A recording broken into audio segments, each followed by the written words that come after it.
যে কোনো ধর্মের প্রার্থীরা এখানে ওয়েলকাম সব জায়গায়।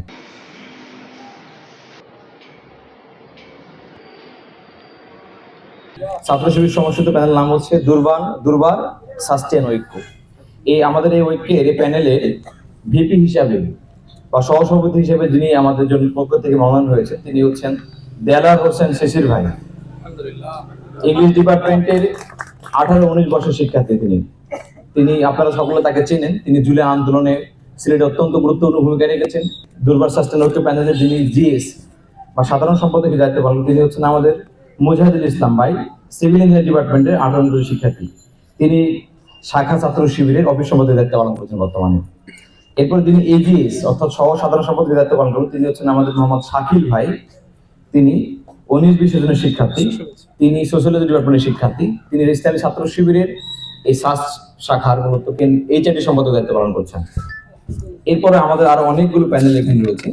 নির্বাচন পেছানোর জন্য অনেক ধরনের পায়তারা করা হচ্ছে বিভিন্ন পলিটিক্যাল প্ল্যাটফর্ম থেকে। অনেক পলিটিক্যাল পার্টি মনে করেন যে তারা সামনে গভর্নমেন্ট ফর্ম করবে, এরপরে এসে নির্বাচনগুলো করা হবে। আসলে বিষয়টা এমন না। সাস্টে একটা নির্দিষ্ট এরিয়া রয়েছে, একটা নির্দিষ্ট একটা ক্যাটাগরি শিক্ষার্থীরা পড়াশোনা করে। এটা তাদের নির্বাচন, তাদের প্ল্যাটফর্ম। এটা তারা যখন চায় যেভাবে চায় তারা নির্বাচন করতে পারবে। এখানে জাতীয় নির্বাচন পরে হোক আর আগে হোক এটা ফ্যাক্ট হবে না।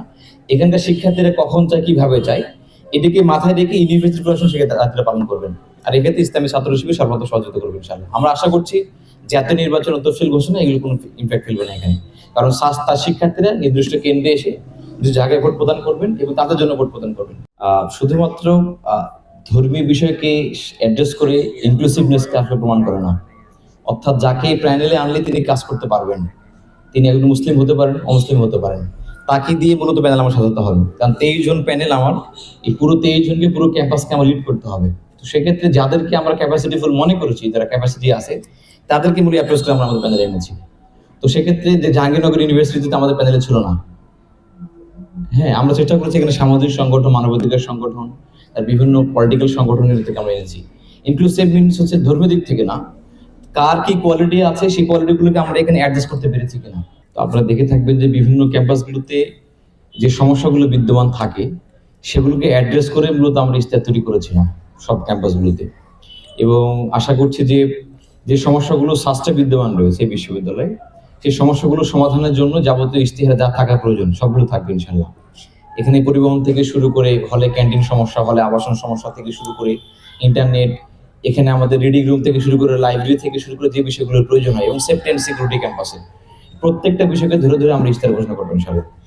পাশাপাশি যদি এখানে বৃত্তির প্রকল্প শিক্ষকদের পক্ষ থেকে যেটা হয়ে থাকে ইউনিভার্সিটি প্রশাসনের পক্ষ থেকে, সেক্ষেত্রে গ্যাপ থাকলেও আমরা চেষ্টা করবো সেই বিষয়গুলো অ্যাড্রেস করার জন্য। তো আমাদের ইস্তেহার ইনশাআল্লাহ খুব দ্রুতই আসবে। ইস্তেহার আসলে একটা ইস্তেহার ঘোষণার প্রোগ্রাম আমরা করবো, সেই প্রোগ্রামে আমরা বিস্তারিত আমাদের ইস্তেহার পেশ করবো ইনশাআল্লাহ।